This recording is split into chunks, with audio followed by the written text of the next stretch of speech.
नमस्कार दोस्तों, स्वागत है आप सभी भाइयों बहनों का आपके अपने ऑनलाइन यूट्यूब चैनल पवन सुत एकेडमी में। दोस्तों, इस एक वीडियो के माध्यम से रीट मुख्य परीक्षा के कंप्लीट नोट्स के बारे में हम लोग चर्चा करेंगे। जो सब्जेक्ट रहने वाला है वो कंप्यूटर रहेगा। इस एक वीडियो के अतिरिक्त आपको और कहीं से कुछ देखने की आवश्यकता नहीं है। चलिए स्टार्ट करते हैं सेशन और बात करेंगे कंप्यूटर के बारे में। कंप्यूटर हमारे सिलेबस में आईसीटी के नाम से है। तो आईसीटी का पूरा नाम क्या होता है? तो आई से होता है इंफॉर्मेशन, सी से होता है कम्युनिकेशन, टी से होता है टेक्नोलॉजी, अर्थात information communication technology.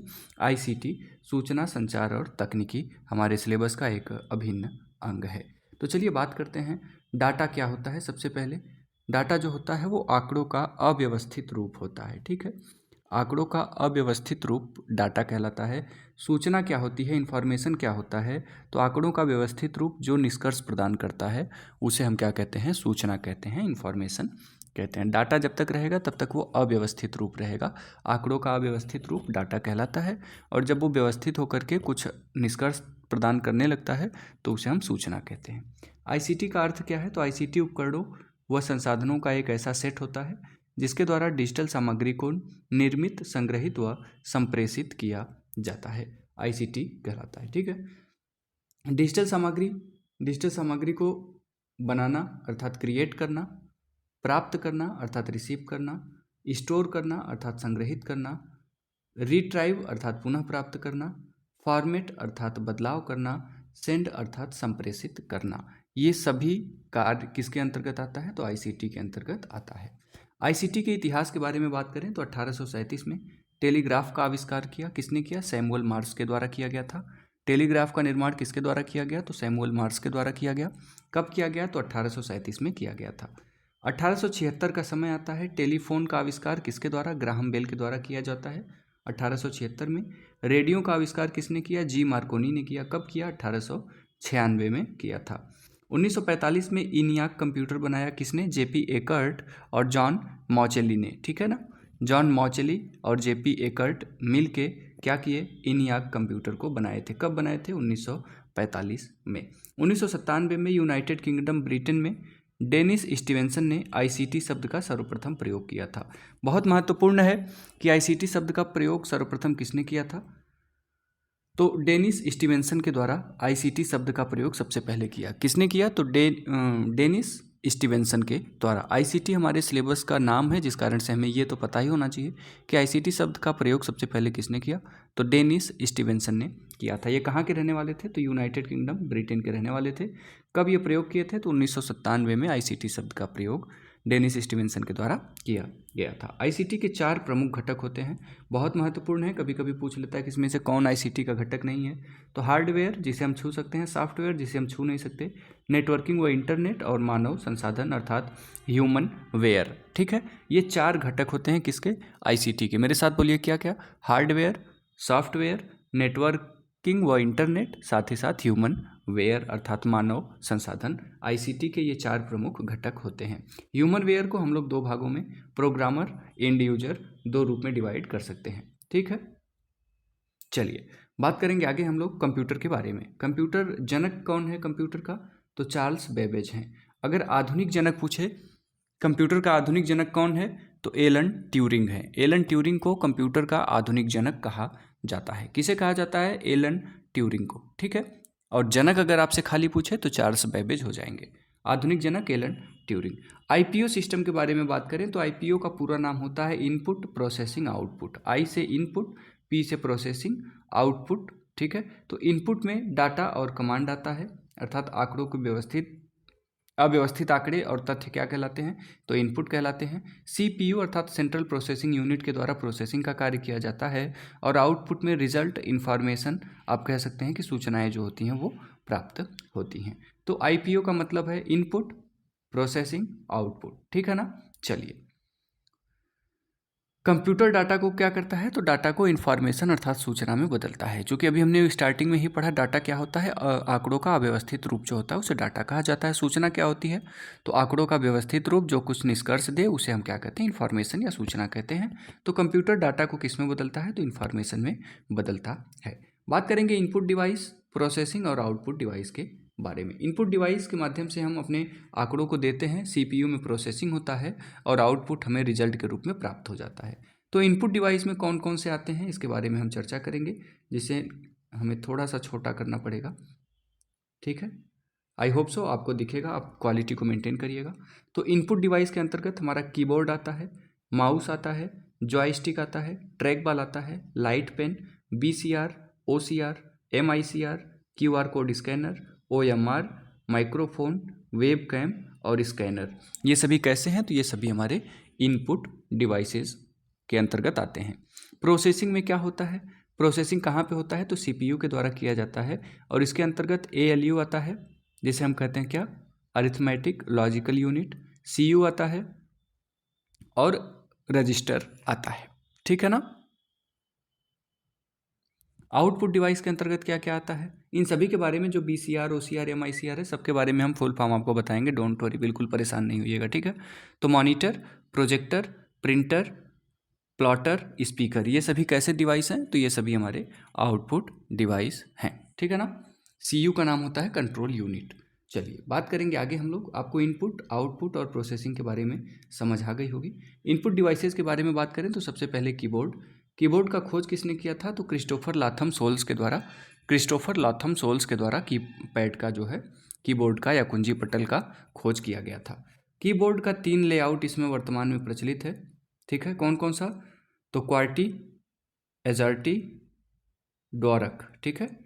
QUERTY type, AZERTY और DVORAK, ये 3 टाइप के हमारे कीबोर्ड इस समय प्रचलित है, ठीक है। कीबोर्ड में कीज की संख्या कितनी होती है, अर्थात कुंजी पटल में कितनी कुंजियाँ होती हैं?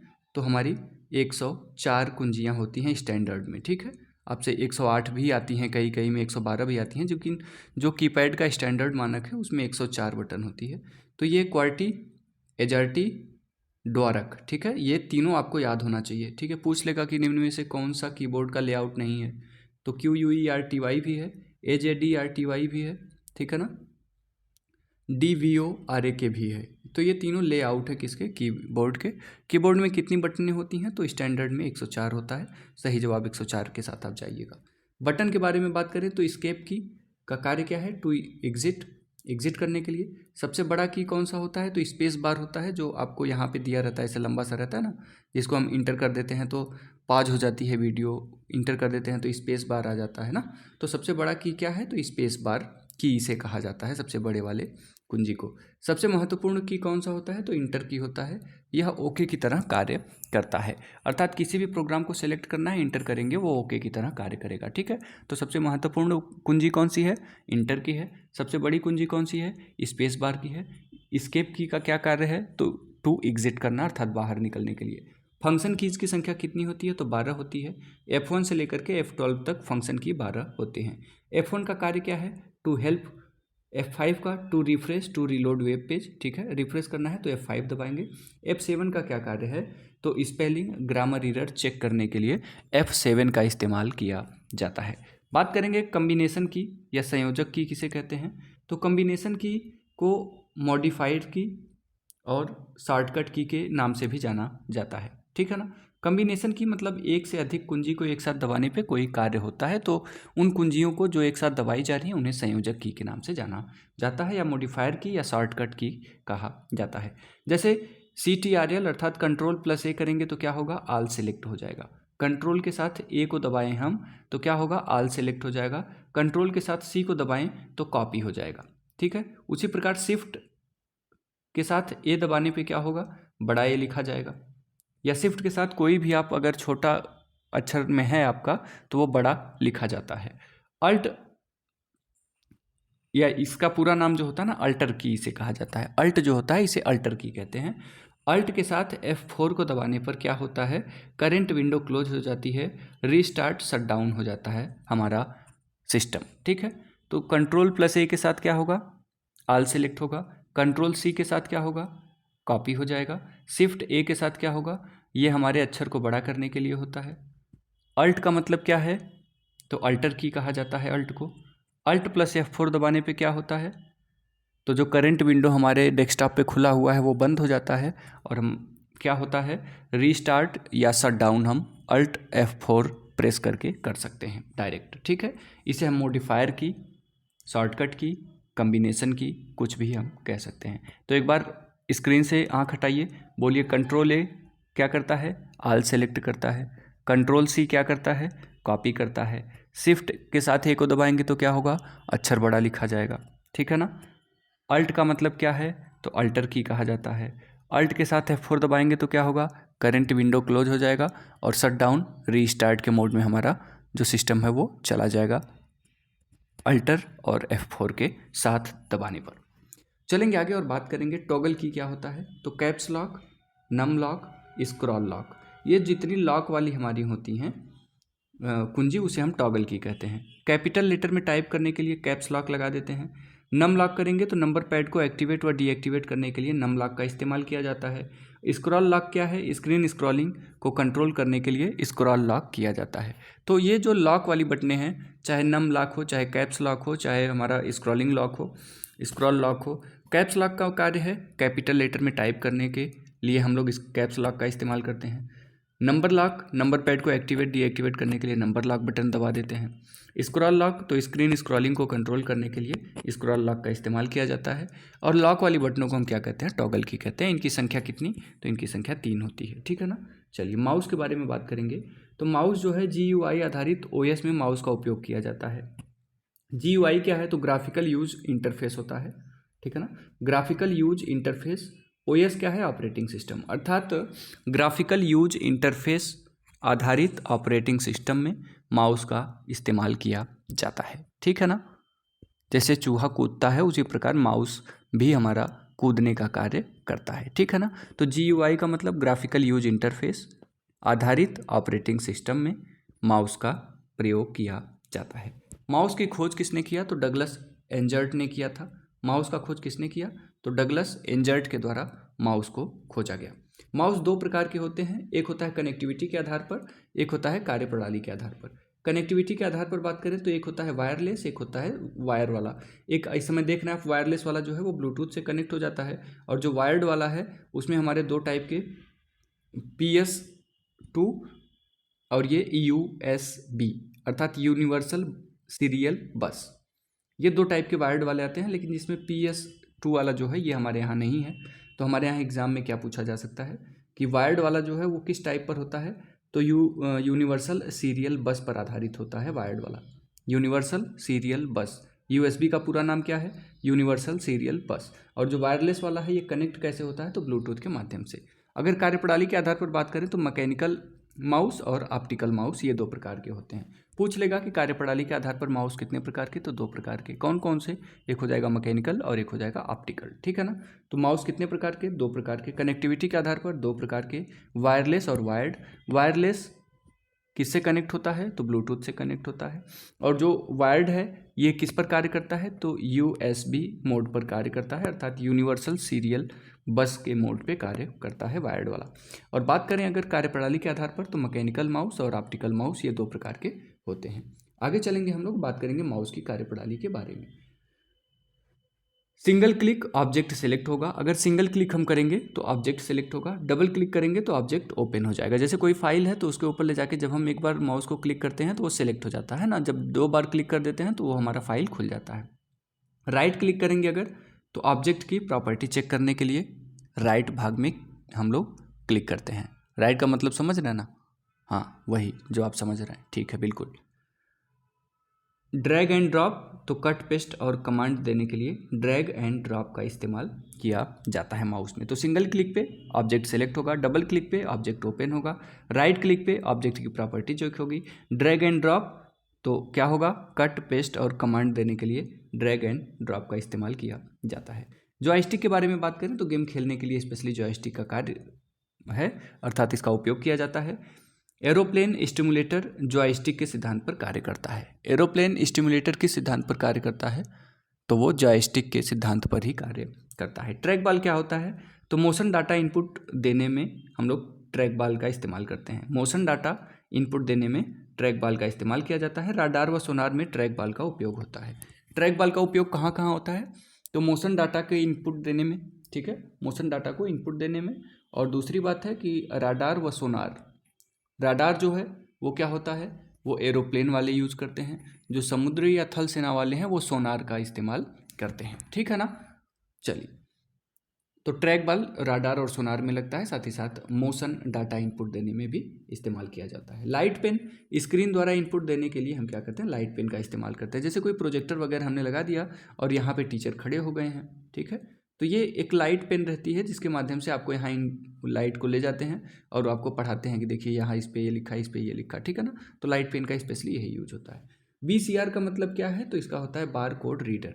बार कोड रीडर जो है ये यूपीसी अर्थात यूनिवर्सल प्रोडक्ट कोड को रीड करके किसी प्रोडक्ट से संबंधित जानकारी कंप्यूटर को इनपुट देता है। उपयोग कहाँ होता है बीसीआर का, तो सुपरमार्केट वगैरह में आप जाते हैं, देखते हैं सामान लेके आते हैं, वो लेकर के बीसीआर बैठा रहता है, जैसे दबाता है टीं की आवाज़ आती है और आपका बिल जो होता है वो उस पर प्राइस वाइज चली जाती है, ठीक है ना। कौन सा प्रोडक्ट है, कितनी प्राइस है, वो आपको देखने को मिला होगा, तो रटने का नहीं है। बीसीआर का मतलब क्या है, तो बीसीआर का मतलब है बार कोड रीडर, ठीक है ना।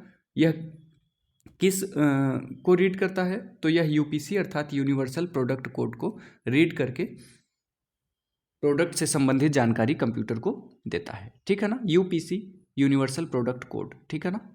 किसको, आपके प्रोडक्ट पे यूपीसी लगा रहता है जिसे कहते हैं यूनिवर्सल प्रोडक्ट कोड, उसी को बीसीआर स्कैन करता है और आगे आपकी बिल जनरेट कर देता है कंप्यूटर। MICR क्या है, तो मैग्नेटिक इंक कैरेक्टर रिकॉग्नाइजर है, ठीक है ना, रीडर नहीं, recogniser. MICR magnetic ink character recogniser, cheque पर लिखे गए विशेष कोडेड अक्षर को पहचान करके चेक से संबंधित जानकारी कंप्यूटर को इनपुट देता है।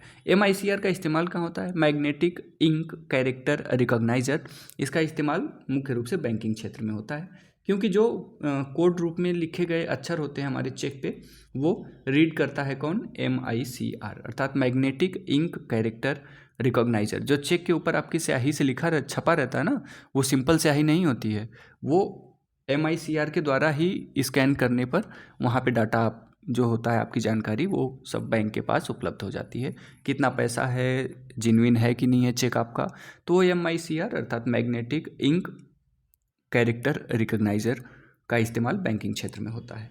OMR की बात करें तो इससे सभी लोग परिचित होंगे, ऑप्टिकल मार्क रीडर होता है। यह परीक्षा की जो पुस्तिकाएं होती हैं हमारी, उनको जांच कर उत्तर पुस्तिकाओं की जांच करता है ना। प्रतियोगी परीक्षाएं आयोजित कराकर उत्तर पुस्तिकाओं की जांच हेतु OMR का, जैसे नहीं होता मैम या सर लोग कह देते हैं कि भैया आप OMR अगर गलती कर रहे हैं तो आपकी जिम्मेदारी होगी, तो उसे कहते हैं क्या, optical mark reader, OMR seat, ठीक है ना। जिसके माध्यम से उसे चेक किया जाता है उसे OMR रीडर कहा जाता है, ऑप्टिकल मार्क रीडर। चलेंगे आगे और बात करेंगे हम लोग QR कोड के बारे में। क्विक रिस्पांस होता है QR कोड का नाम, QR रीडर, ठीक है। QR code quick response code, इसमें 3 पोजीशन डिटेक्टिंग पॉइंट होते हैं। आप लोग जैसे जाते होंगे गूगल पे करने तो देखिए आपके पास 4 कोने होते हैं, लेकिन 3 कोनों पे एक चौकोर आकार का बिंदु बना होता है। कभी आपने नोटिस किया, नहीं किया है तो कर लीजिए, हर चीज़ रटते नहीं है। तो आपसे पूछ दे QR कोड में कितने पोजीशन डिटेक्टिंग पॉइंट होते हैं, तो 3 होते हैं। कोना 4 होता है लेकिन 3 कोने पे ही आपको चौकोर घेरा दिखाई देगा, एक कोने पे नहीं रहता है। तो वो तीनों क्या हैं, वो आपके पोजीशन डिटेक्टिंग पॉइंट होते हैं। ऑनलाइन पेमेंट करने में इसका उपयोग होता है QR कोड का, और विवरणात्मक जानकारी को QR कोड में संग्रहित कर दिया जाता है। जैसे जो नई अभी किताबें आ रही हैं आपके CBSE बोर्ड की, आपके स्टेट बोर्ड की, तो उनके साथ पीछे आपको QR कोड भी दिया जा रहा है। कहा जाता है कि इससे अधिक जानकारी प्राप्त करने के लिए आप QR कोड को स्कैन कर लीजिए। यहाँ इवन अखबारों में भी आपको QR कोड दिया जा रहा है कि विस्तृत रूप से खबरों को पढ़ने के लिए कृपया QR कोड को स्कैन करें। तो क्विक रिस्पांस कोड होता है, इस पर 3 मोशन डिटेक्टिंग पॉइंट होते हैं, ठीक है ना, या उसे हम कह सकते हैं पोजीशन डिटेक्टिंग पॉइंट होते हैं। चलेंगे आगे और बात करेंगे हम लोग OCR क्या होता है। OCR का पूरा नाम होता है ऑप्टिकल कैरेक्टर रिकॉग्नाइजेशन। क्या होता है, ऑप्टिकल, O से ऑप्टिकल, C से कैरेक्टर, R से रिकॉग्नाइजेशन, ठीक है ना। तो ये करता क्या है, तो अनएडिटेबल टेक्स्ट को क्या करता है, एडिटेबल अर्थात एडिट करने या संशोधन करने योग्य टेक्स्ट में बदल देता है। असंशोधनीय टेक्स्ट को संशोधनीय टेक्स्ट में, अनएडिटेबल टेक्स्ट को OCR अर्थात ऑप्टिकल कैरेक्टर रिकॉग्नाइजेशन क्या करता है, तो एडिटेबल टेक्स्ट में परिवर्तित कर देता है।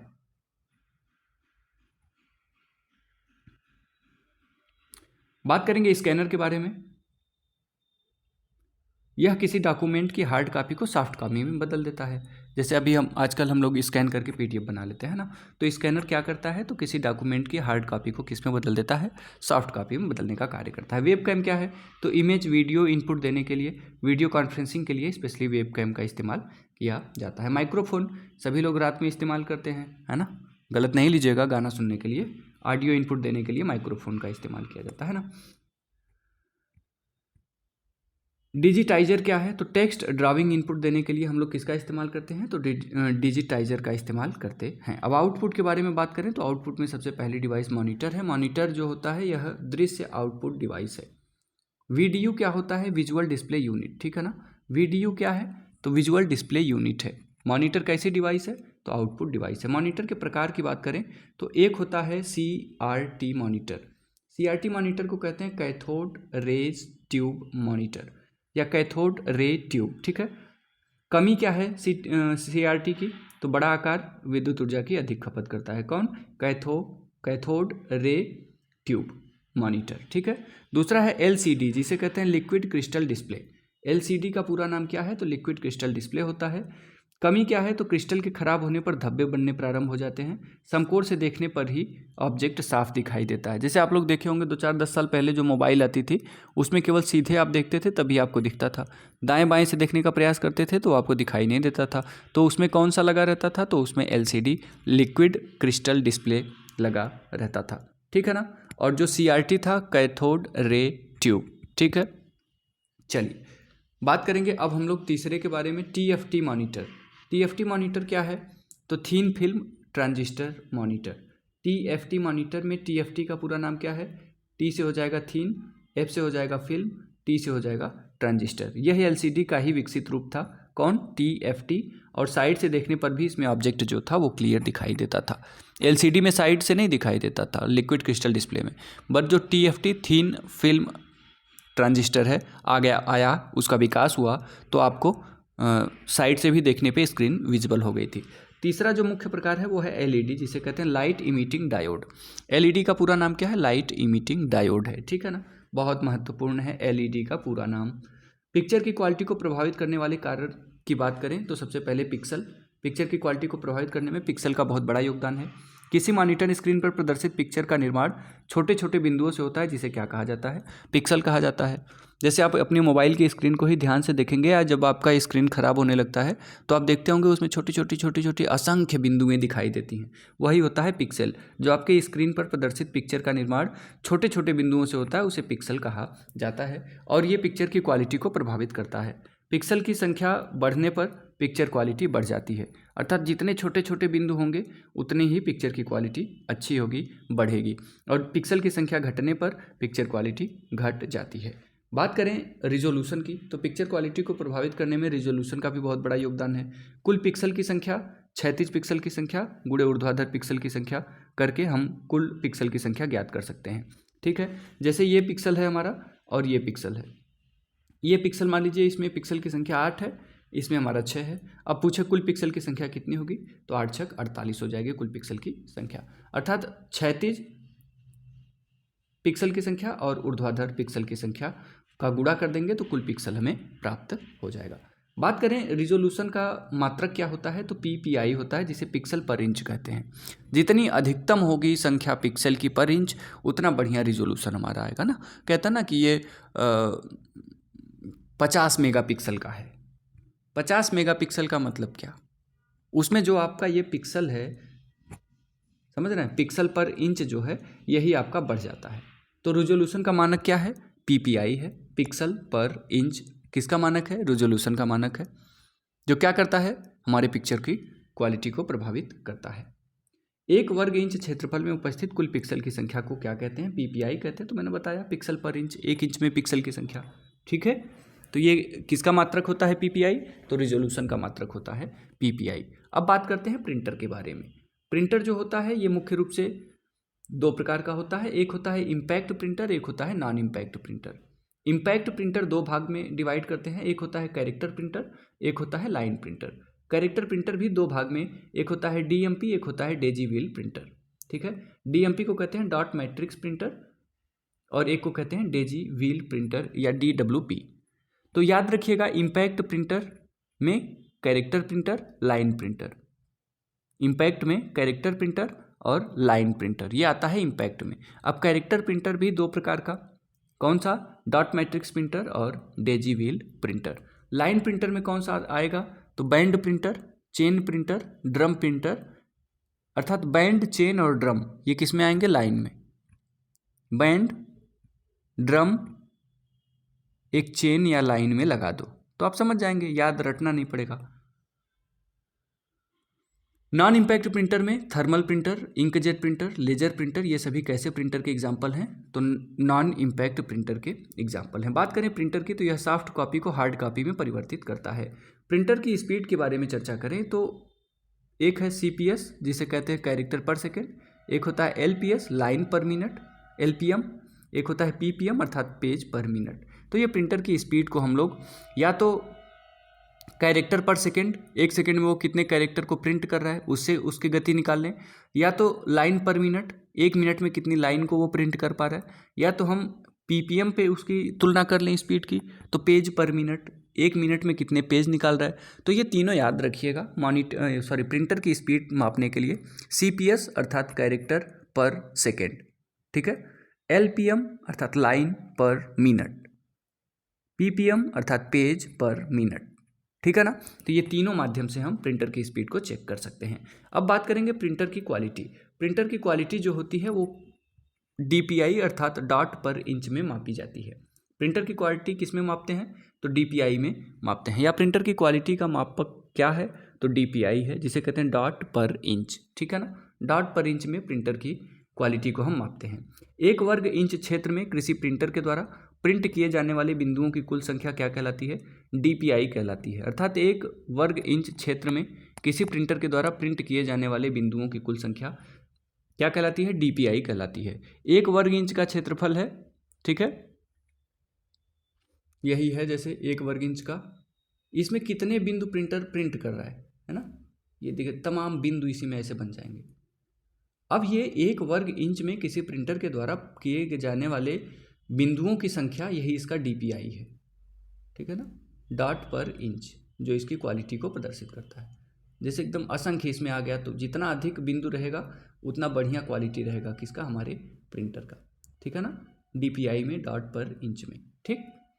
चलिए बात करते हैं प्लॉटर की। प्लॉटर क्या होता है, तो यह हाई क्वालिटी के ग्राफिक्स को प्रिंट करता है।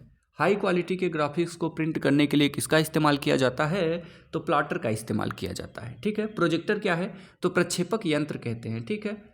प्रक्षेपक यंत्र में LED प्रोजेक्टर और DLP प्रोजेक्टर मुख्य रूप से आते हैं। LED का हमने बताया है आपको, लाइट इमिटिंग डायोड प्रोजेक्टर, और एक होता है DLP प्रोजेक्टर जिसे कहते हैं डिजिटल लाइट प्रोसेसिंग प्रोजेक्टर, ठीक है ना। LED का लाइट इमिटिंग डायोड प्रोजेक्टर, दूसरा होता है DLP प्रोजेक्टर। DLP प्रोजेक्टर का पूरा नाम क्या है, तो डिजिटल लाइट प्रोसेसिंग प्रोजेक्टर। और उच्च गुणवत्ता वाला प्रोजेक्टर कौन सा है, तो DLP अर्थात डिजिटल लाइट प्रोसेसिंग प्रोजेक्टर उच्च गुणवत्ता का होता है, digital light processing projector. Projector का मात्रक क्या होता है, तो ल्यूमिनस होता है प्रोजेक्टर का मात्रक, बहुत महत्वपूर्ण है, याद रखिएगा ये मात्रक, ठीक है। प्रोजेक्टर का मात्रक क्या है, तो ल्यूमिनस है। स्पीकर की बात करें तो ऑडियो आउटपुट देने का कार्य करता है कौन, स्पीकर। CPU क्या है, तो सेंट्रल प्रोसेसिंग यूनिट कहते हैं। कंप्यूटर का मस्तिष्क भी CPU को कहा जाता है, ठीक है ना। CPU मतलब सेंट्रल प्रोसेसिंग यूनिट, कंप्यूटर का मस्तिष्क किसे कहते हैं, तो CPU को कहा जाता है। CPU के मुख्य रूप से 3 भाग हमने पढ़े हैं ऊपर। ALU का पूरा नाम होता है अर्थमेटिक लॉजिकल यूनिट, ठीक है। इसे वास्तविक गणना किसके द्वारा की जाती है CPU में, तो ALU के द्वारा अर्थात अर्थमेटिक लॉजिकल यूनिट के द्वारा वास्तविक गणना की जाती है, ठीक है। कंट्रोल यूनिट क्या करता है, तो कंट्रोल यूनिट डाटा विश्लेषण का कार्य करता है, अर्थात CU का क्या कार्य है, तो डाटा विश्लेषण का कार्य है। कंप्यूटर या CPU का नाड़ी तंत्र किसे कहते हैं, तो कंट्रोल यूनिट को CPU का नाड़ी तंत्र कहा जाता है। रजिस्टर की बात करें तो यह CPU की मेमोरी होती है। CPU की मेमोरी को किस नाम से जाना जाता है, तो रजिस्टर के नाम से जाना जाता है। रैम डाटा किसको देता है, तो रजिस्टर को रैम डाटा देता है, ठीक है ना।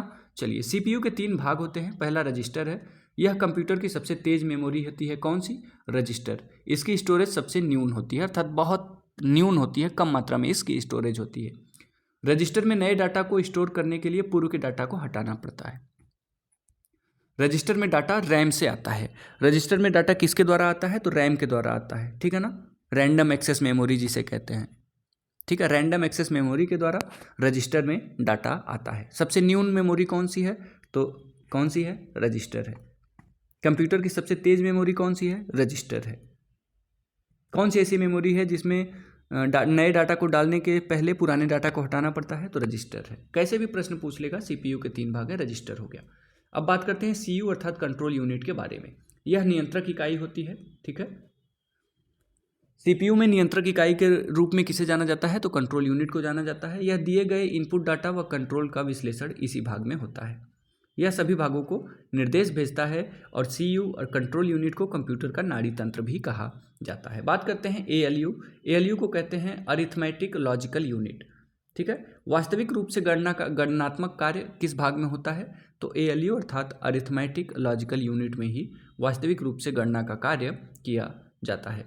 माइक्रो प्रोसेसर के बारे में बात करें तो सीपीयू के सभी भागों को एक साथ अर्धचालक पदार्थों कौन से? तो सिलिकॉन और जर्मेनियम द्वारा निर्मित एक चिप के रूप में मदरबोर्ड पर लगाया जाता है, जिसे क्या कहा जाता है? माइक्रो प्रोसेसर कहा जाता है।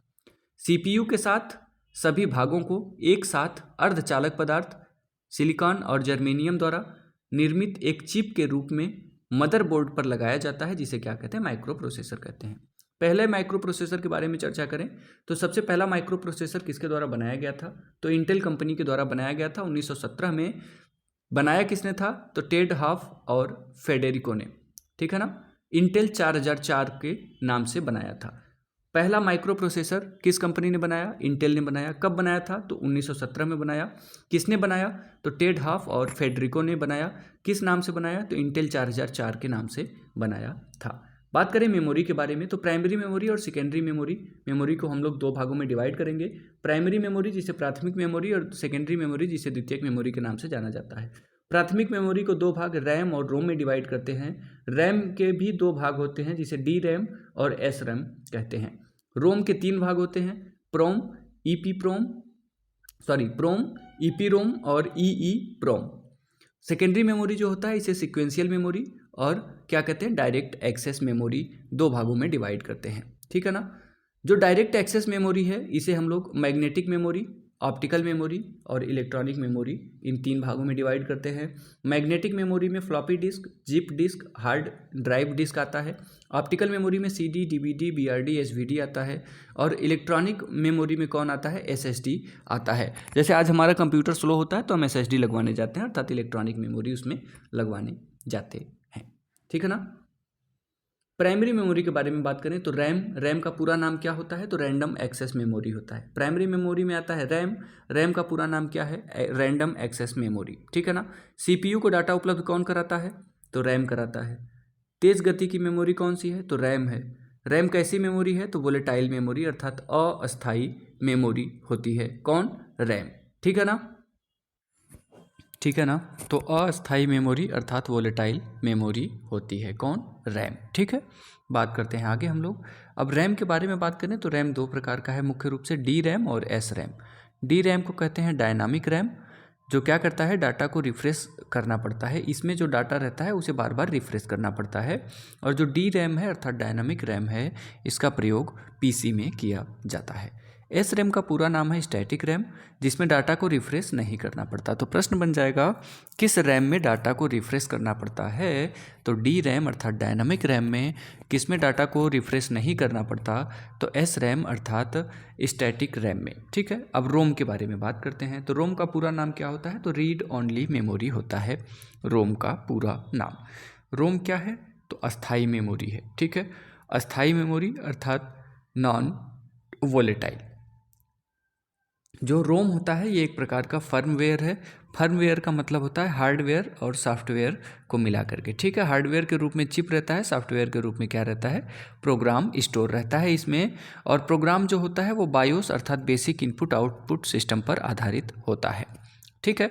बायोस के 2 कार्य होते हैं। पहला हो गया क्या?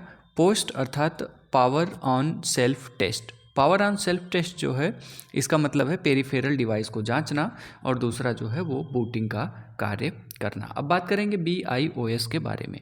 BIOS क्या है? तो यह रोम में स्टोर किया गया प्रोग्राम होता है, जिसे क्या कहते हैं?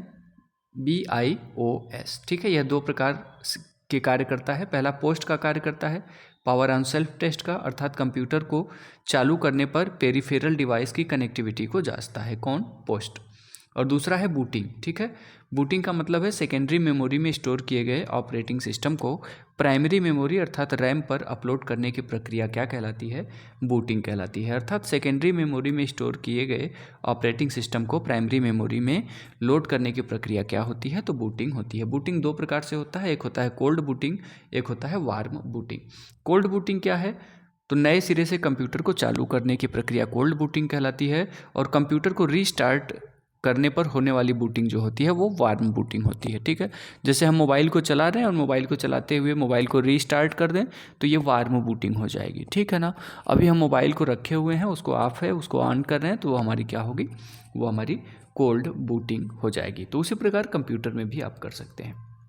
रोम के प्रकार कितने होते हैं, तो एक होता है पी रोम जिसे कहते हैं प्रोग्रामेबल रीड ओनली मेमोरी, दूसरा होता है ईपी रोम जिसे क्या कहते हैं, erasable programmable read only memory, और ई प्रोम का मतलब क्या है, तो electrically erasable programmable read only memory.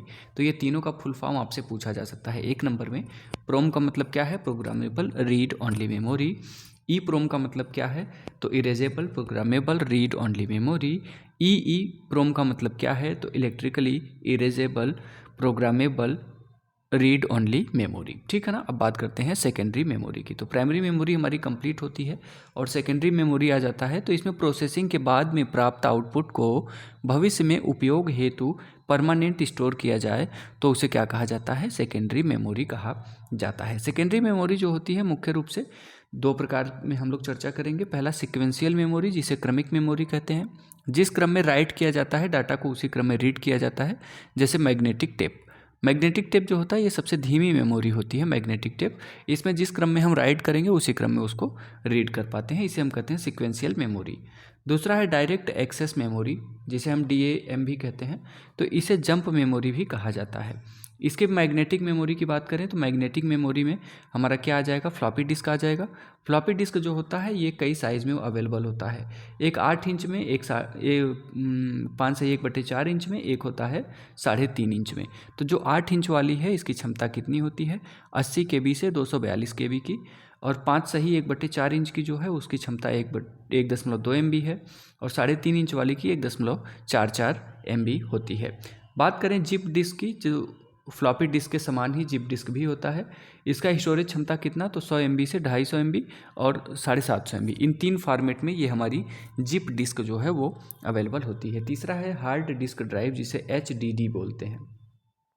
सर्वाधिक सेकेंडरी मेमोरी के तौर पर उपयोग की जाने वाली ड्राइव कौन सी है, तो हार्ड डिस्क ड्राइव है, जिसे हम क्या करते हैं, सर्वाधिक सेकेंडरी मेमोरी के तौर पर यूज करते हैं। जो हमारी HDD होती है हार्ड डिस्क ड्राइव, इसमें ये हमारी हार्ड डिस्क ड्राइव हो गई, इसके भाग को क्या कहते हैं, तो प्लेटर कहते हैं, और इस पर जो रेखाएं बनी होती हैं उसे ट्रैक कहते हैं।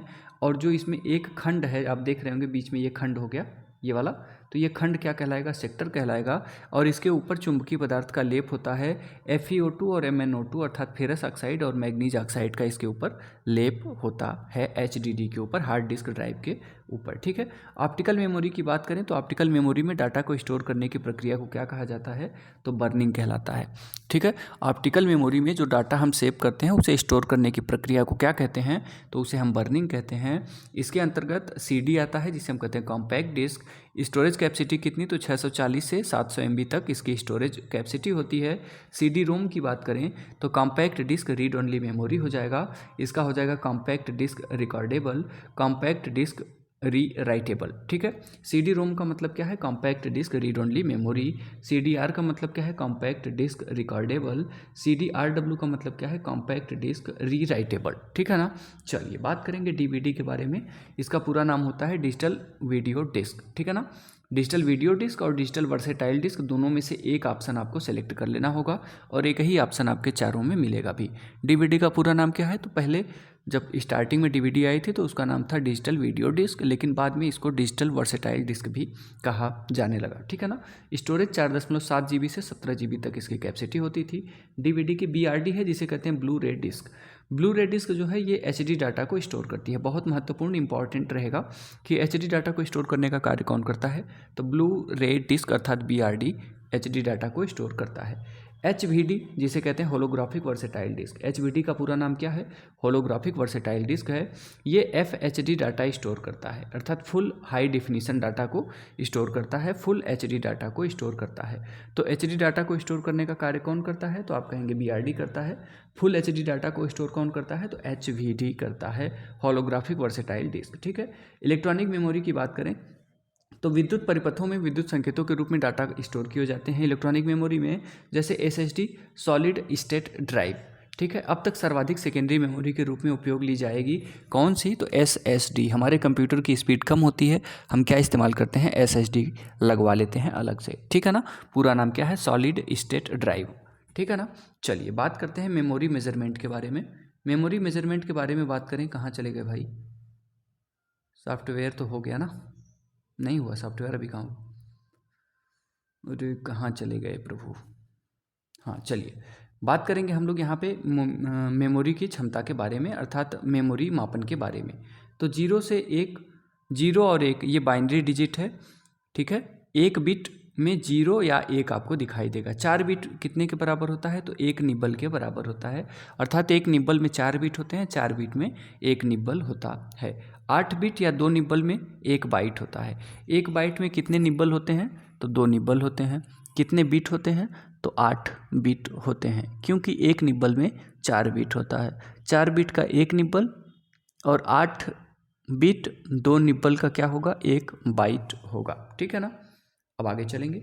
1024 बाइट में 1 किलोबाइट अर्थात 1 केबी होता है। 1024 केबी में 1 एमबी होता है, और 1024 एमबी में 1 गीगाबाइट होता है अर्थात जीबी होता है। 1024 जीबी में क्या होता है, तो 1 टेराबाइट होता है। 1024 टीबी में क्या होता है, तो 1 पेटाबाइट होता है। 1024 पेटाबाइट में क्या होता है, तो 1 एक्साबाइट होता है।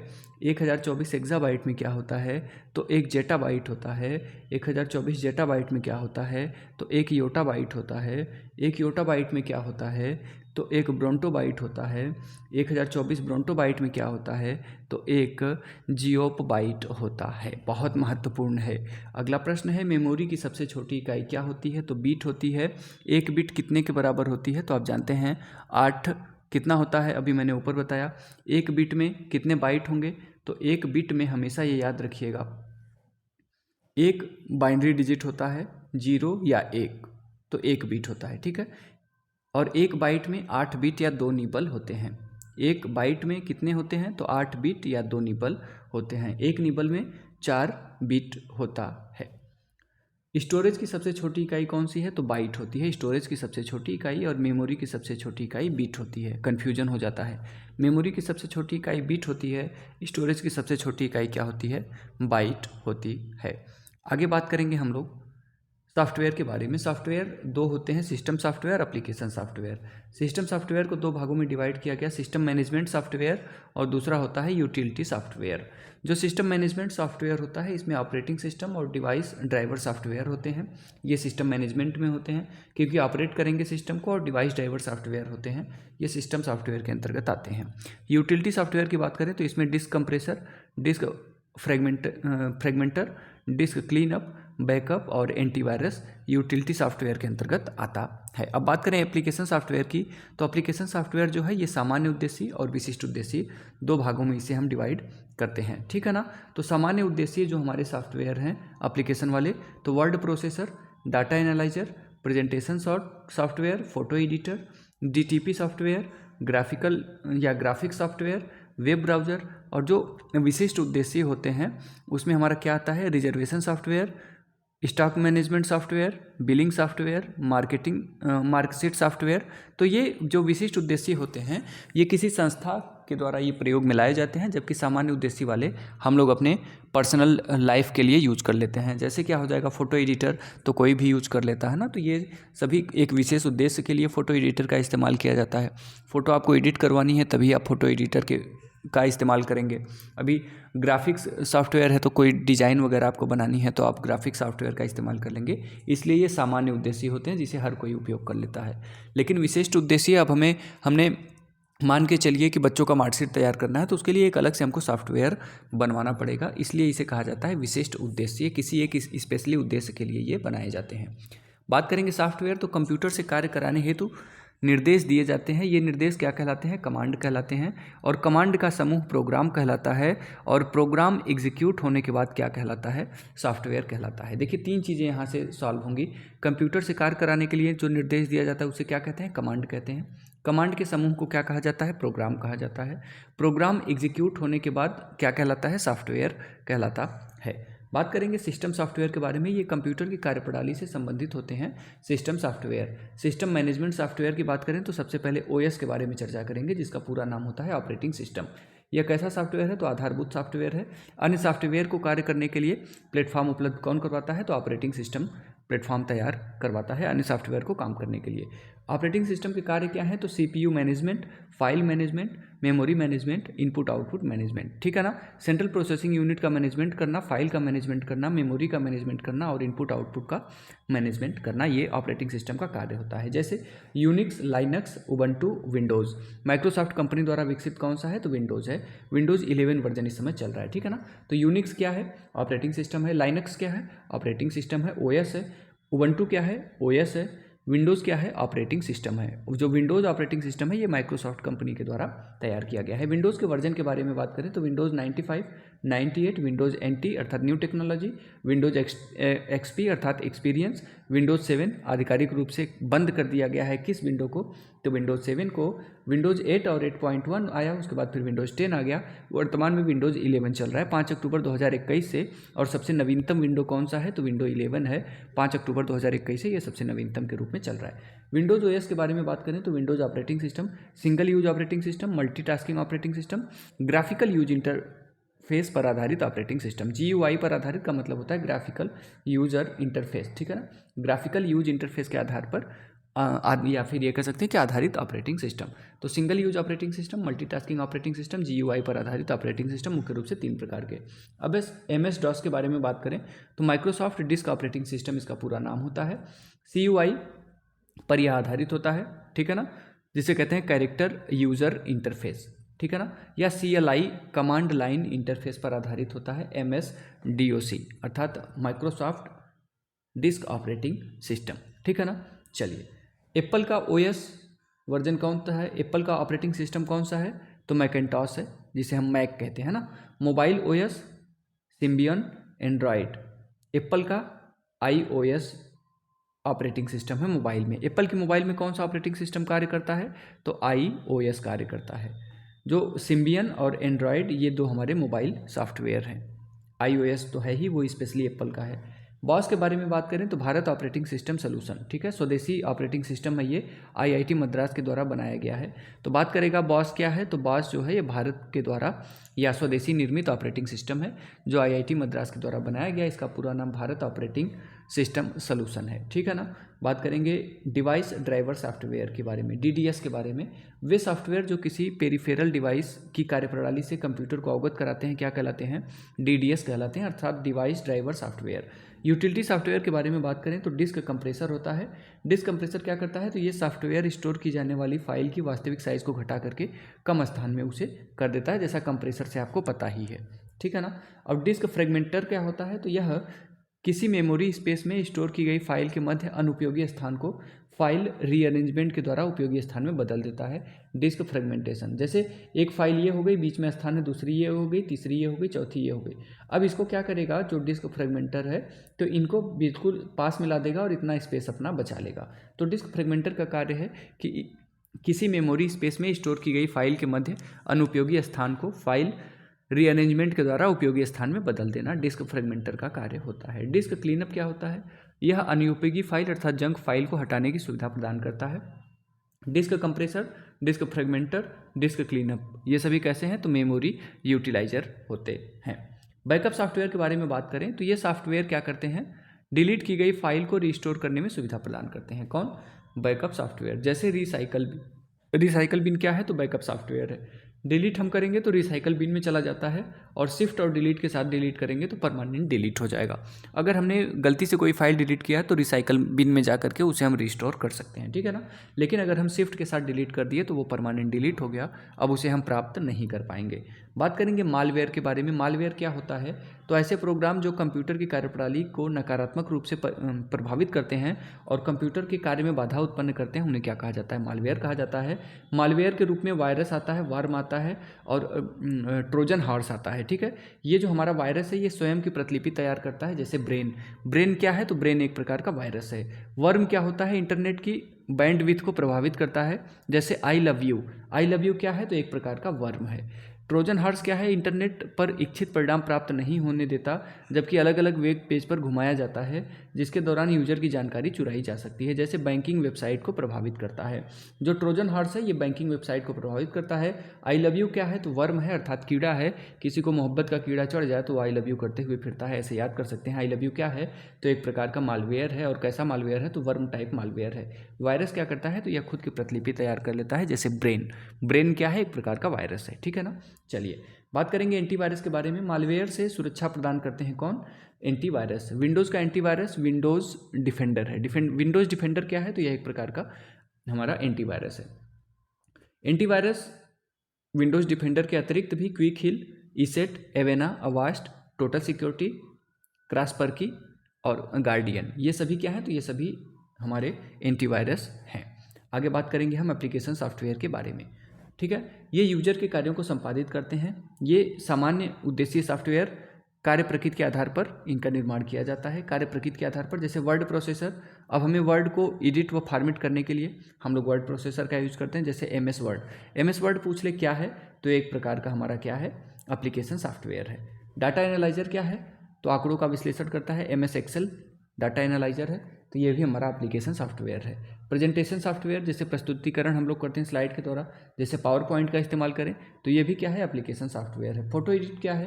तो इसके द्वारा हम लोग फोटो को एडिट वगैरह कर सकते हैं, जैसे फोटोशॉप हो जाएगा, इमेज रेडी हो जाएगा, पिकासो हो जाएगा, एमएस पिक्चर मैनेजर हो जाएगा, ये सभी एप्लीकेशन सॉफ्टवेयर हैं, ठीक है ना। डीटीपी सॉफ्टवेयर, तो बुक, मैगजीन, न्यूज़पेपर आदि। डीटीपी का पूरा नाम क्या है? तो डेस्कटॉप पब्लिशिंग। जब कोई, ये मुख्य रूप से किसके लिए किया जाता है? तो ये पब्लिशर जो होते हैं, प्रकाशक जो होते हैं, वो हमारे डीटीपी का सॉफ्टवेयर का इस्तेमाल करते हैं, और ये भी हमारा क्या हो जाएगा? प्रोग्राम सॉफ्टवेयर है, ठीक है ना। ग्राफिक्स सॉफ्टवेयर, तो हाई क्वालिटी ग्राफिक्स क्रिएट करने के लिए, जैसे कोरल ड्रा क्या है? तो ग्राफिक्स सॉफ्टवेयर है, ठीक है ना। बात करेंगे वेब ब्राउज़र के बारे में। इंटरनेट एक्सेस के लिए हम लोग जो यूज करते हैं उसे क्या कहते हैं? इंटरनेट ब्राउज़र, जैसे Internet Explorer, Google Chrome, Mozilla Firefox, Opera, Dolphin, UC browser, Bravo, ये सभी क्या हैं? तो ये एक प्रकार के वेब ब्राउज़र हैं। बात करेंगे हम लोग विंडोज़ 10 का डिफ़ॉल्ट वेब ब्राउज़र क्या है? तो माइक्रोसॉफ्ट एज है। विंडोज़ 10 का डिफ़ॉल्ट वेब ब्राउज़र क्या है? माइक्रोसॉफ्ट एज है। एप्पल ओएस के वेब ब्राउज़र कौन से हैं? तो सफारी जो है वो एप्पल ओएस अर्थात एप्पल ऑपरेटिंग सिस्टम का वेब ब्राउज़र है सफारी। इंपॉर्टेंट है, याद रखिएगा, थोड़ी सी गति तेज है। नेटवर्क के बारे में बात करें तो सूचनाओं को ट्रांसफ़र करने के लिए सिग्नल में परिवर्तित किया जाता है। सिग्नल 3 प्रकार के होते हैं, एनालॉग, डिजिटल और हाइब्रिड। एनालॉग जो होता है एक तरंग के रूप में चलता है, डिजिटल का मतलब 0 और 1 के रूप में रहता है, हाइब्रिड जो होता है वो एनालॉग के रूप में और डिजिटल दोनों के रूप में चलता है, ठीक है ना। बात करेंगे सिग्नल के ट्रांसफ़र होने की दिशा का निर्धारण किसके द्वारा किया जाता है? तो चैनल के द्वारा किया जाता है। चैनल 3 प्रकार के, पहला होता है सिंप्लेक्स चैनल, इसमें क्या होता है? सिग्नल केवल एक ही तरफ से ट्रांसफ़र होता है, ठीक है। ये हमारा टीवी है, यहाँ से केवल मान लीजिए ये सोर्स है और ये हमारी टीवी है, तो यहाँ से सिग्नल केवल यहाँ पे आएगा, तो ये हो जाएगा सिंपल चैनल, जैसे रेडियो, टीवी, ठीक है। हाफ डुप्लेक्स चैनल, सूचनाएं केवल एक समय में एक ही तरफ से ट्रांसफ़र होंगी, लेकिन प्रवाह एक ही तरफ होता है, ठीक है। अब जैसे ए है, अब ये जब सूचना बी को दे रहा है तो बी इसको नहीं देगा, पहले ये ख़त्म हो जाएगा, उसके बाद फिर ये देगा, जैसे वाकी टाकी। फुली डुप्लेक्स चैनल, तो ये सिग्नल एक साथ एक ही समय में दोनों तरफ ट्रांसफ़र किया जाता है, जैसे मोबाइल, वो भी बोलता रहे, हम भी बोलते रहे, दोनों बराबर एकदम एक बराबर सिग्नल दोनों ट्रांसफ़र होता रहता है, तो फुली डुप्लेक्स हो जाएगा, ठीक है। नेटवर्क के बारे में बात करें तो भौगोलिक क्षेत्र के आधार पर पैन, लैन, कैन, मैन, वैन, ये भौगोलिक आधार पर हैं। एक्सेस के आधार पर बात करें तो इंटरनेट, इंट्रानेट, ठीक है ना, इंट्रानेट, एक्स्ट्रानेट और इंटरनेट, ये 3 प्रकार के होते हैं। कौन कौन से होते हैं? तो इंट्रानेट, एक्स्ट्रानेट और इंटरनेट। संप्रेषक माध्यम के आधार पर बात करें तो वायर्ड गाइडेड और वायरलेस अनगाइडेड, ठीक है, जिसमें ट्विस्टेड पेयर केबल आ जाएगा, कोएक्सियल केबल आ जाएगा, OFC केबल आ जाएगा। और जो वायरलेस अनगाइडेड है इसमें आ जाएगा infrared wave, microwave, radio wave और स्पेस वेव। ठीक है ना। अब एक एक के बारे में हम लैन, पैन, वैन, मैन, कैन क्या होता है इसके बारे में, इंटरनेट, एक्सट्रानेट और इंटरनेट के बारे में एक्सेस के आधार पर है। अभी twisted pair cable, coaxial cable, OFC cable क्या होता है, infrared wave, microwave, radio wave, space wave क्या होता है, इसके बारे में हम चर्चा करेंगे। तो भौगोलिक क्षेत्र के आधार पर बात करें तो पैन, पैन का मतलब होता है पर्सनल एरिया नेटवर्क। सीमित दूरी के लिए पैन का इस्तेमाल किया जाता है। जैसे ब्लूटूथ खोज किसने किया था, तो जॉब हॉटसन ने किया था। किसने किया था, तो जॉब हॉटसन ने ब्लूटूथ का खोज किया था। लैन के बारे में बात करें तो लोकल एरिया नेटवर्क, जो सीमित क्षेत्र में संचार के लिए होता है। पर्सनल एरिया नेटवर्क ब्लूटूथ हो जाएगा, जॉब हॉटसन ने इसे खोजा था। लैन का मतलब है local area network. W LAN का मतलब क्या है, वायरलेस लोकल एरिया नेटवर्क। ठीक है। जैसे वाईफाई, वाईफाई का खोज किसने किया, तो ओ स्लीवन ने किया था वाईफाई का खोज। वाईफाई का खोज किसने किया, तो ओ स्लीवन ने किया था। कैन क्या है, तो कैंपस एरिया नेटवर्क। जैसे लैन, कैन, मैन। ठीक है। सबसे छोटा कौन, लोकल एरिया नेटवर्क, फिर कैंपस एरिया नेटवर्क, फिर मेट्रोपॉलिटन एरिया नेटवर्क। याद रखिएगा कैन को कैंपस एरिया नेटवर्क। मैन क्या है, तो मेट्रोपॉलिटन एरिया नेटवर्क होता है। केबल टीवी कनेक्शन नेटवर्क ये सभी क्या होते हैं, तो मेट्रोपॉलिटन एरिया नेटवर्क के अंतर्गत आते हैं। वैन क्या है, तो वाइड एरिया नेटवर्क। इंटरनेट क्या है, वाइड एरिया नेटवर्क के अंतर्गत आता है। दुनिया का सबसे बड़ा नेटवर्क कौन सा है, तो वैन है, अर्थात वाइड एरिया नेटवर्क होता है। एक्सेस के आधार पर बात करें तो इंट्रानेट क्या है, यदि किसी एक ही नेटवर्क में कंप्यूटर आपस में डाटा संचार करे तो यह क्या कहलाता है, इंट्रानेट कहलाता है। अर्थात कंप्यूटर है तो आपस में ही संचार कर लें तो इंट्रानेट हो गया। एक्स्ट्रानेट, जब दो नेटवर्क आपस में संचार करते हैं तो यह क्या कहलाता है, एक्स्ट्रानेट कहलाता है। इंटरनेट का मतलब है एक ही नेटवर्क में कंप्यूटर आपस में डाटा का आदान प्रदान करें तो इंट्रानेट है। एक्स्ट्रानेट का मतलब है जब दो नेटवर्क आपस में संचार करते हैं तो एक्स्ट्रानेट। और इंटरनेट क्या है, यह एक खुला प्रकार का नेटवर्क है जिसमें कोई भी कंप्यूटर डाटा संचार कर सकता है। ठीक है। संप्रेषण माध्यम के आधार पर बात करें तो वायर्ड मीडियम के बारे में बात करेंगे तो ट्विस्टेड पेयर केबल क्या होता है, दो तार आपस में एक दूसरे पर मुड़े रहते हैं। ये हो गया, ये ऐसे, ठीक है, ऐसे ऐसे ट्विस्टेड रहता है ऐसे। ठीक है ना, ये हो गया ऐसे, ये ट्विस्टेड रहते हैं। जैसे लैन केबल के रूप में जाना जाता है। ट्विस्टेड पेयर केबल को किस अन्य नाम से जाना जाता है, तो लोकल एरिया नेटवर्क केबल के रूप में भी जाना जाता है। कोएक्सियल केबल क्या होती है, तो कोएक्सियल केबल यहाँ पे दर्शाई गई है। मुख्य तार बीच में होता है, ऊपर ये दो तार रहते हैं, उनके ऊपर नॉइस कैंसिलेशन रहता है, धातु की जाली लगी रहती है, उसके ऊपर प्लास्टिक की कोटिंग रहती है, मुख्य तार हमारा बीच में रहता है। ठीक है ना, तो यह हो जाएगा कोएक्सियल केबल। मुख्य तार जिसमें सिग्नल ट्रांसफर होते हैं कोर कहलाता है। धातु की जाली बाह्य तरंगों को अवशोषित करके नॉइस कैंसिलेशन का कार्य करती है। ठीक है ना।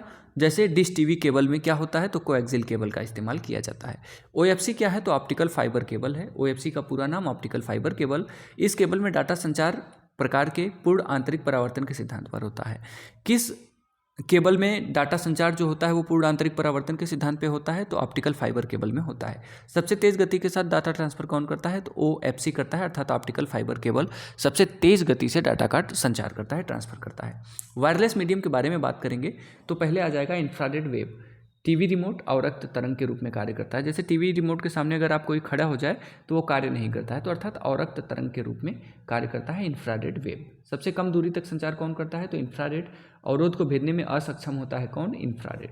माइक्रोवेव के बारे में बात करें जैसे वाईफाई, तो अवरक्त से अधिक दूरी तक संचरित हो सकता है कौन, माइक्रोवेव। रेडियो वेव क्या है, तो मोबाइल में कौन सी वेव है, तो रेडियो वेव है। स्पेस वेव क्या है, तो आकाशीय तरंगें इन्हें कहा जाता है। सैटेलाइट कम्युनिकेशन के लिए किस तरंग का इस्तेमाल होता है, तो स्पेस वेव का इस्तेमाल किया जाता है। नेटवर्क टोपोलॉजी के बारे में बात करें तो नेटवर्क निर्माण के लिए कंप्यूटर को आपस में जोड़ने की तकनीक क्या कहलाती है, नेटवर्क टोपोलॉजी कहलाती है। जैसे बस टोपोलॉजी, तो इसमें एक सीक्वेंस से हमारे आपस में कंप्यूटर जो होते हैं वो जुड़े रहते हैं, जिसे हम कहते हैं बस टोपोलॉजी। स्टार टोपोलॉजी क्या होता है, तो मुख्य कंप्यूटर सर्वर व अन्य कंप्यूटर क्या कहलाते हैं, नोड कहलाते हैं। ठीक है। ये एक हमारा मुख्य कंप्यूटर होता है जिसे क्या कहते हैं, सर्वर कहते हैं, और इसे एक स्टार के रूप में, तारे के रूप में बहुत सारे कंप्यूटर जुड़े होते हैं, और इन प्रत्येक कंप्यूटरों को क्या कहा जाता है, तो नोड कहा जाता है। ये याद रखिएगा स्टार टोपोलॉजी में। ठीक है ना, सर्वर वाला मुख्य वाला होगा, बाकी सारे नोड होंगे। रिंग टोपोलॉजी क्या है, तो गोल घेरे में कंप्यूटर को कनेक्ट किया जाता है, एक यहाँ एक यहाँ एक यहाँ एक यहाँ एक यहाँ, एक गोला बन गया ना रिंग, तो इसे रिंग टोपोलॉजी कहते हैं। मैश टोपोलॉजी क्या है, मैश टोपोलॉजी यह सर्वश्रेष्ठ टोपोलॉजी है, इसे जाल टोपोलॉजी भी कहा जाता है। इसमें सर्वाधिक केबल लगता है। ठीक है ना, एक बार इसको जोड़ दिए, फिर इसको जोड़ दिए, फिर इसको जोड़ दिए, अब इसी से इसको जोड़ेंगे, फिर इसको, मतलब एक दूसरे से पूरी तरह से एकदम जाल के रूप में इसे हम बांध देते हैं। ठीक है, किसमें, मेश टोपोलॉजी, और सबसे सर्वश्रेष्ठ टोपोलॉजी भी कौन सी होती है? मेश टोपोलॉजी ही होती है, याद रखिएगा। ट्री टोपोलॉजी क्या है? तो इसमें एक वृक्ष के रूप में सबसे पहले एक रहेगा, उससे दो होंगे, इन दोनों से दो दो हो जाएंगे, ठीक है ना। अब इनसे भी दो हो जाए, इनसे भी दो हो जाए, इनसे भी दो हो जाए, इनसे भी दो, तो ये बढ़ते चले जाएंगे ट्री की तरह, ठीक है ना। हाइब्रिड टोपोलॉजी क्या होती है? तो मुख्य रूप से एक रिंग में हम व्यवस्थित कर लेते हैं, उसके बाद फिर दूसरी तरह ले जा करके ये अरेंजमेंट हो जाता है हाइब्रिड टोपोलॉजी का। आगे नेटवर्क डिवाइस के बारे में बात करें तो मॉडेम क्या होता है? Modulator, demodulator, modulation, demodulation machine, ठीक है। इन दो रूपों में मॉडेम कार्य करता है, मॉड्यूलेटर, डू मॉड्यूलेटर, और मॉड्यूलेशन, डीमॉड्यूलेशन मशीन के रूप में कार्य करता है। डिजिटल सिग्नल को मॉड्यूलेशन क्या करता है? एनालॉग सिग्नल में, ठीक है। एनालॉग सिग्नल को डीमॉड्यूलेशन क्या करता है? डिजिटल सिग्नल में। तो डिजिटल सिग्नल को एनालॉग में कौन बदलता है? तो मॉड्यूलेशन बदलता है। एनालॉग को डिजिटल में कौन बदलता है? तो डीमॉड्यूलेशन बदलता है। डिजिटल को याद रखिए DAD, ठीक है ना। डैड को याद रख लीजिए, उसके बाद MD को याद रख लीजिए, डैड MD, ठीक है।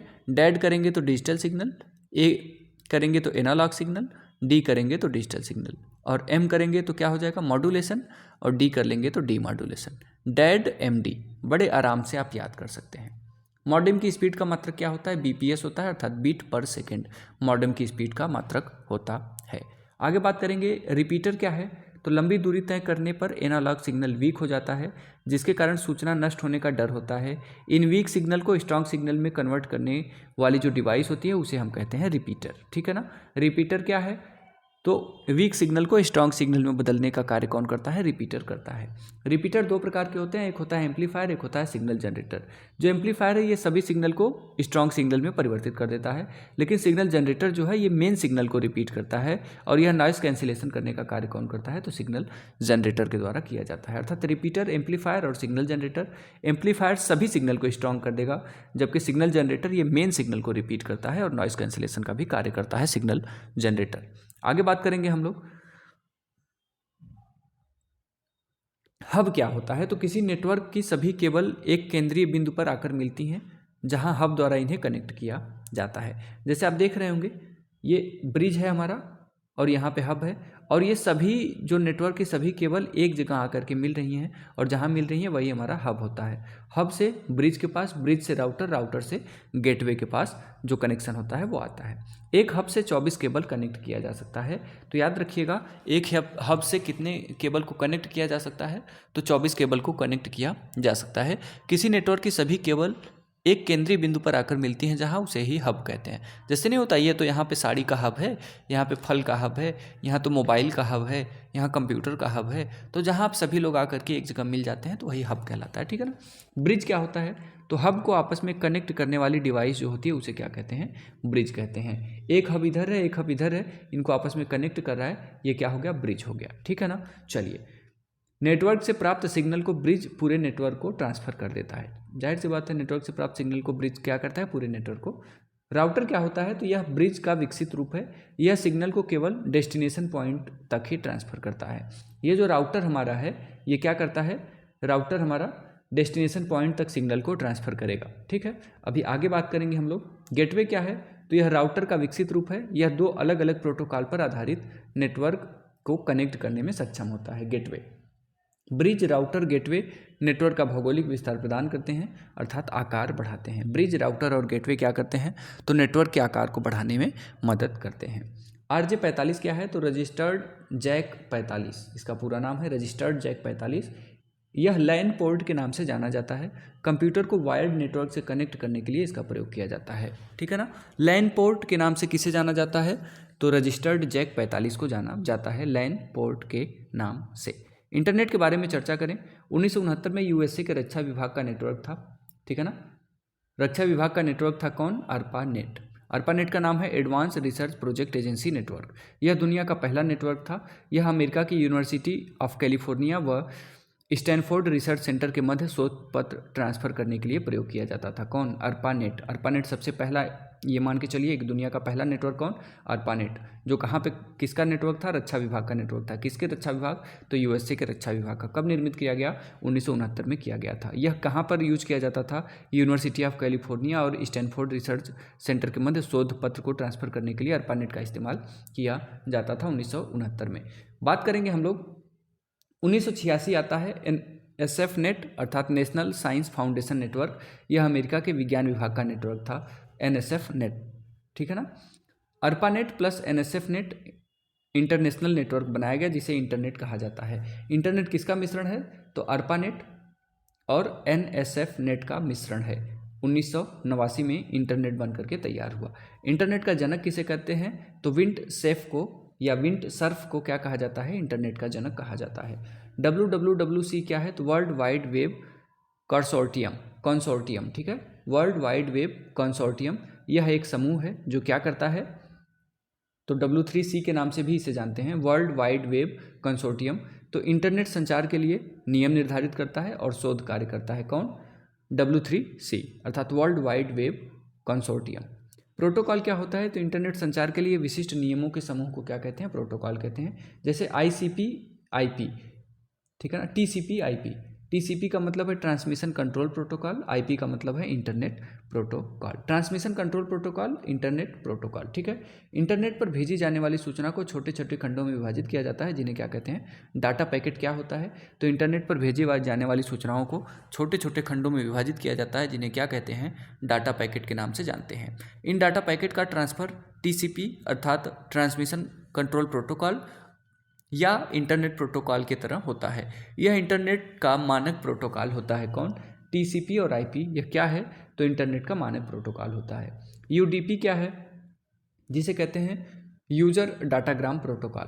यह TCP/IP के समान ही कार्य करता है लेकिन कम विश्वसनीय होता है। कौन? UDP अर्थात यूजर डाटाग्राम प्रोटोकॉल। HTTP क्या है? तो हाइपर टेक्स्ट ट्रांसफर प्रोटोकॉल कहते हैं इसे। HTTP को HTML भाषा में लिखे गए कॉन्टेक्स्ट को एक्सेस करने के लिए HTTP का इस्तेमाल किया जाता है, ठीक है। FTP की बात करें तो फाइल ट्रांसफर प्रोटोकॉल कहा जाता है। FTP को किसी सर्वर से फाइल को डाउनलोड करने या सर्वर को फाइल अपलोड करने के लिए प्रयुक्त प्रोटोकॉल कौन सा होता है? तो फाइल ट्रांसफर प्रोटोकॉल FTP होता है। वेबसाइट के बारे में बात करें तो HTTP www.rsmssb.gov.in। तो जो HTTP होता है इसे प्रोटोकॉल कहते हैं। www वर्ल्ड वाइड वेब इसे कहते हैं, वैश्विक सूचना तंत्र है। RSMSSB क्या है? संगठन है। gov.in क्या है? डोमेन है, अर्थात ये गवर्नमेंट की साइट है, ठीक है ना। बहुत सारा आता है, जैसे हम करें .in कर दें www.something.in, ठीक है। .com कर दें, .org कर दें, तो मतलब है कि वो किसी संस्था की वेबसाइट है, ठीक है। अब बात करते हैं डोमेन के बारे में। तो TLD कार्य पद्धति और TDLD कार्य पद्धति के यह मतलब डिपेंड करता है दो प्रकार से। TLD का मतलब है टॉप लेवल डोमेन, CTLD का मतलब है कंट्री टॉप लेवल डोमेन। जैसे .gov है तो ये गवर्नमेंट को दिखाएगा, .com है तो कॉमर्शियल साइट है, .edu है तो एजुकेशनल है, ORG है तो ऑर्गेनाइजेशन का है, इन्फो है तो इन्फॉर्मेशन कंपनी का है। ये जो CTLD है अर्थात country top level domain, .in है तो इंडिया का है, .uk है तो यूनाइटेड किंगडम का, .nz है तो न्यूजीलैंड की है ये। तो ये CTLD अर्थात कंट्री टॉप लेवल डोमेन और टॉप लेवल डोमेन होता है ये, ठीक है ना। DNS क्या है? तो डोमेन नेम सिस्टम है। डोमेन का निर्धारण DNS के द्वारा किया जाता है। वेबसाइट क्या है? एक समान प्रकृति की जानकारी से निहित वेब पेज के समूह को क्या कहते हैं? वेबसाइट कहते हैं। वेब पेज क्या है? तो वेबसाइट के लिए जानकारी जिन पेजों में लिखी जाती है उसे वेब पेज कहते हैं। वेब पेज के लिए सबसे प्रयुक्त भाषा कौन सी? तो HTML है, हाइपर टेक्स्ट मार्कअप लैंग्वेज।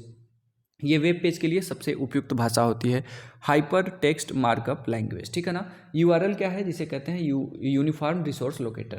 किसी विशिष्ट वेब पेज का वेब एड्रेस URL कहलाता है। किसी विशिष्ट वेब पेज का वेब एड्रेस जो होता है उसे URL कहते हैं, जिसे हम कहते हैं यूनिफॉर्म रिसोर्स लोकेटर। यह प्रत्येक पेज के लिए अलग अलग होता है। आगे बात करेंगे वेब ब्राउज़र के बारे में। तो एप्लीकेशन सॉफ्टवेयर, पहला वेब ब्राउज़र कौन सा? तो www। पहला ग्राफिकल वेब ब्राउज़र तो मोजैक हो जाएगा। पहला वेब ब्राउज़र कौन सा? तो www था। पहला ग्राफिकल वेब ब्राउज़र कौन सा था? तो मोजैक था, इसे याद रखिएगा।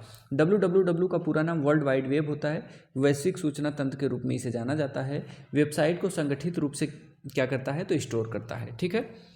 ये वर्ल्ड वाइड वेब सामने कब आया था? 13 मार्च 1989 को। किसने लाया? तो टिम बर्नर ली के द्वारा www को सामने लाया गया था। इसमें पहली वेबसाइट कौन थी? तो infocern.ch पब्लिक की गई थी 6 अगस्त 1991 को। वर्ल्ड वाइड वेब की पहली टिम बर्नर ली के द्वारा लाया गया है, याद रखिएगा 1989 में। सर्वर क्या होता है? किसी क्लाइंट के अनुरोध को स्वीकार कर उसके अनुरूप मांगी गई सूचनाएं उपलब्ध कराने वाला कंप्यूटर सर्वर कहलाता है। उदाहरण नेटस्केप, अपाची, IIS अर्थात इंटरनेट इंफॉर्मेशन सर्वर। बात करेंगे कुकीज़ के बारे में। किसी सर्वर द्वारा वेब ब्राउज़र को भेजा गया एक छोटा मैसेज जिसमें यूजर की वरीयता, पसंद नापसंद आदि स्टोर होती है, उसे क्या कहते हैं? कुकीज़ कहते हैं। सर्च इंजन क्या है? किसी यूजर द्वारा इंटरनेट पर सर्च करने पर सर्च इंजन द्वारा रिजल्ट उपलब्ध कराए जाते हैं, अर्थात खोजने की सुविधा प्रदान करता है, जैसे गूगल, याहू, बिंग। बिंग क्या है? तो माइक्रोसॉफ्ट का सर्च इंजन है। माइक्रोसॉफ्ट का सर्च इंजन कौन सा है? तो बिंग है, याद रखिएगा। MNS सर्च, ठीक है। एजुकेशनल सर्च को बिना ऐड के दिखाता है कौन? बिंग, याद रखिएगा। एजुकेशन सर्च पे वो कोई ऐड नहीं दिखाता। नोट करिएगा एक, नेटस्केप अगर आपसे पूछे नेटस्केप क्या है तो ये एक प्रकार का सर्वर है। नेविगेटर क्या है? तो एक प्रकार से मैप से संबंधित है। लेकिन अगर पूछ ले नेटस्केप नेविगेटर क्या है तो ये एक वेब ब्राउजर है, ठीक है ना। नेटस्केप क्या है? सर्वर है। नेविगेटर क्या है? मैप से संबंधित है। लेकिन नेटस्केप नेविगेटर क्या है? तो यह एक प्रकार का वेब ब्राउजर है। ईमेल के बारे में बात करें जिसे कहते हैं इलेक्ट्रॉनिक मेल। पहला स्पैम क्या है? तो अवांछनीय मेल को क्या कहा जाता है? स्पैम। जंक मेल अर्थात अनुपयोगी मेल को जंक मेल कहते हैं। ट्रांस क्या है? तो ईमेल का रिसाइकल बिन में जाना ट्रांस कहलाता है। ड्राफ्ट क्या है? तो अनसेंट ईमेल जो होता है वो ड्राफ्ट में होता है। स्पैम क्या है? अवांछनीय ईमेल को क्या कहा जाता है? स्पैम कहा जाता है। जंक मेल क्या है? तो अनुपयोगी मेल जहाँ पे रहते हैं उसे जंक मेल कहते हैं। ट्रांस क्या है? तो ईमेल का रिसाइकल बिन है, अर्थात डिलीट कर देते हैं तो वो ट्रांस में चला जाता है 28 दिन तक के लिए।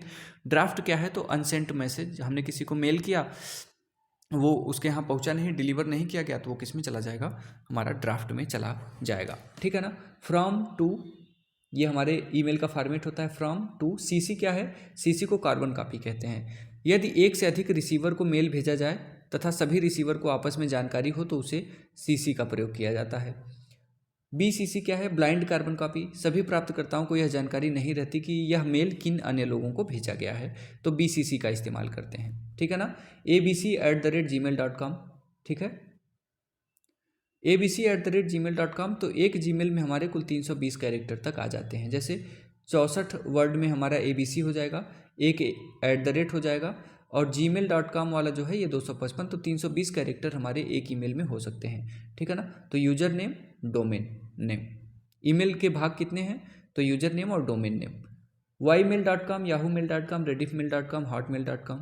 स्टार्ट किया हॉटमेल को किसने स्टार्ट किया था? सब्बीर भाटिया ने। बाद में माइक्रोसॉफ्ट को इन्होंने बेच दिया था हॉटमेल का, ठीक है ना। Maximum number of character user name में कितना हो सकता है? तो 64 हो सकता है, और ये तो एक रहेगा ही। डोमेन नेम मैक्सिमम कितना हो सकता है? तो 255, अर्थात 320 कैरेक्टर हमारे ईमेल में कुल हो सकते हैं। IP एड्रेस क्या होता है? किसी नेटवर्क से जुड़े हुए प्रत्येक कंप्यूटर की विशिष्ट पहचान संख्या होती है जिसे IP एड्रेस कहते हैं। IP एड्रेस कितने तक होता है? तो 0 से लेकर के 255 तक की संख्या में हो सकता है। दो प्रकार का IP एड्रेस होता है। पहला होता है IPv4। IPv4 का मतलब है ये 4 भागों में डिवाइड होगा। यह एड्रेस 4 खंडों में विभक्त रहता है। प्रत्येक खंड में 0 से 255 के बीच अंक प्रयोग किए जाते हैं। यह 32 बिट स्टैंडर्ड का एड्रेस होता है। IPv4 कितने बिट का होता है? तो 32 बिट का होता है। IPv6 जो है ये 8 खंडों में विभक्त होता है, और प्रत्येक खंड को ये जो संबंधवाचक है इसके द्वारा विभक्त किया जाता है, और ये 128 बिट का स्टैंडर्ड एड्रेस होता है IPv6, ठीक है ना भाइयों।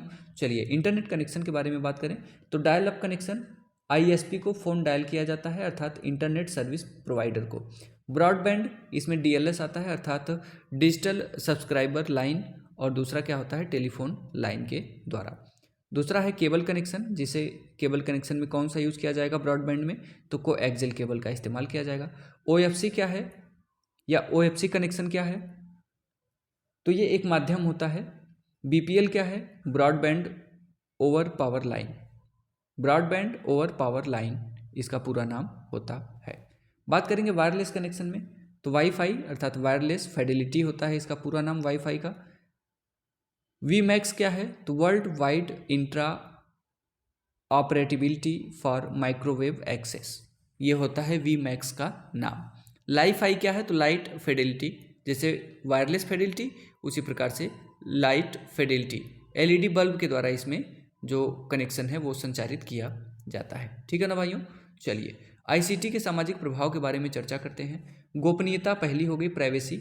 किसी डिजिटल सामग्री का केवल अधिकृत व्यक्ति द्वारा अधिकृत व्यक्ति की अनुमति से ही उपयोग किया जाए तो यह गोपनीयता कहलाती है, ठीक है। अधिप्रमाणन जिसे ऑथेंटिकेशन कहते हैं, सीधी सी बात रखिए। प्राइवेसी, और ऑथेंटिकेशन। ऑथेंटिकेशन क्या होता है? गोपनीयता को बरकरार रखने के लिए अधिप्रमाणन की प्रक्रिया अपनाई जाती है, अर्थात ऑथेंटिकेशन की प्रक्रिया अपनाई जाती है, जिसके अंतर्गत यह जांचा है कि सूचना केवल अधिकृत व्यक्ति द्वारा ही एक्सेस की जा रही है। Password, captcha code, OTP, on time password, ये सभी जो हैं ये किसके हैं? तो ऑथेंटिकेशन के माध्यम होते हैं। इंटीग्रिटी क्या होती है? तो संचार के दौरान सेंडर द्वारा भेजी गई सूचना जिस रूप में भेजी गई उसी रूप में प्राप्तकर्ता को प्राप्त हो तथा संप्रेषक के दौरान वांछित अवांछित तरीके से कोई परिवर्तन न हो, तो इसे क्या कहा जाता है? इंटीग्रिटी कहा जाता है। ठीक है ना। चलिए, इनक्रिप्शन क्या है? तो मूल सूचना के गुप्त संकेताक्षरों में बदलने की प्रक्रिया को क्या कहते हैं? इनक्रिप्शन कहते हैं। डिक्रिप्शन क्या है? तो गुप्त संकेत को पुनः मूल में बदलना क्या होता है? डिक्रिप्शन कहलाता है। रैनसमवेयर क्या है? साइबर अटैक के दौरान प्रयोग की जाने वाली प्रोग्राम जो प्रभावित कंप्यूटर की सभी फाइल को इनक्रिप्ट कर देते हैं, उसे क्या कहा जाता है? रैनसमवेयर। ब्लॉटवेयर क्या होता है? तो ऐसे प्री इंस्टॉल्ड सॉफ्टवेयर जो कुछ अवधि तक फ्री ट्रायल के तौर पर प्रयोग में लिए जाते हैं, लेकिन ट्रायल अवधि पूरा होने पर ये अपने खतरनाक वेबसाइट की ओर रीडायरेक्ट कर देते हैं, जिसे क्या कहा जाता है? साइबर अटैक का खतरा जिससे बढ़ जाता है, इसे कहते हैं ब्लॉटवेयर। फिशिंग क्या होता है? तो ऑनलाइन मनी ट्रांसफ़र के दौरान भेजी जाने वाली राशि किसी अन्य अकाउंट में ट्रांसफ़र कर ली जाए, तो इसे कहा जाता है फिशिंग, अर्थात मछली फंसाना। डार्क वेब क्या है? तो वेब का वह भाग जो सर्च इंजन की पहुंच से दूर हो, डार्क वेब कहलाता है। यह आपराधिक गतिविधियों के लिए प्रयोग में लिया जाता है। डार्क वेब में सर्वर का पता लगाना मुश्किल हो जाता है। साहित्यिक चोरी क्या है? जिसे कहते हैं क्या? प्लेजियारिज्म। किसी व्यक्ति के मूल साहित्य में से कुछ अंश चुराकर स्वयं के नाम से प्रकाशित कर देना साहित्य चोरी कहलाता है। पायरेसी क्या होती है? तो किसी उत्पाद सॉफ्टवेयर को अधिकृत व्यक्ति या संस्था की अनुमति के बिना चुराकर उसे बेचकर धन अर्जित करना क्या कहलाता है? पायरेसी कहलाता है। बौद्धिक संपदा अधिकार क्या है? तो राइट टू इंटेलेक्चुअल प्रॉपर्टी। 1967 में बौद्धिक अधिकारों के संरक्षण हेतु संयुक्त राष्ट्र संघ के द्वारा वीपो अर्थात वर्ल्ड इंटेलेक्चुअल प्रॉपर्टी ऑर्गेनाइजेशन की स्थापना की गई थी। कहाँ पे? जिनेवा में। वीपो का मुख्यालय कहाँ पे है? तो जिनेवा में है। 1995 में WTO द्वारा बौद्धिक संपदा से संबंधित अधिकारों हेतु ट्रिप्स अर्थात agreement on the trade related aspect of intellectual property right. Trips का पूरा नाम क्या है? Agreement on the trade related aspect of intellectual property right पर समझौता किया गया था। कब? 1995 में। इस समझौते में 7 प्रकार के बौद्धिक अधिकार बताए गए। भारत में बौद्धिक संपदा के अधिकार संरक्षण हेतु कुल 8 अधिनियम पारित किए गए हैं, जिनमें से प्रमुख हैं the copyright act 1957, the patent act 1970, GI tag act 1999, trademark act 1999, design act 2000। ठीक है। कॉपीराइट एक्ट कब आया? 1957 में। पेटेंट एक्ट कब आया? 1970 में। GI अर्थात ग्राफिकल आइडेंटिफिकेशन टैग कब आया? 1999। ट्रेडमार्क एक्ट कब आया? 1999। डिजाइन एक्ट कब आया? तो सन 2000 में डिजाइन एक्ट आया था। सोशल साइट के बारे में बात करें तो कुछ महत्वपूर्ण सोशल साइट है, इसमें Facebook, Instagram, Orkut, LinkedIn, Twitter. Koo जो है ये हमारा भारतीय सोशल साइट है। तो कैसा रहा सेशन? अब हमारा सिलेबस जो है ये कंप्लीट होता है आपके रीट मुख्य परीक्षा का। मिलते हैं नेक्स्ट सेशन में, तब तक के लिए हंसते रहिए, मुस्कुराते रहिए, पढ़ते रहिए पवन सुत एकेडमी, राष्ट्र हित में शिक्षा। जय हिंद, वंदे मातरम।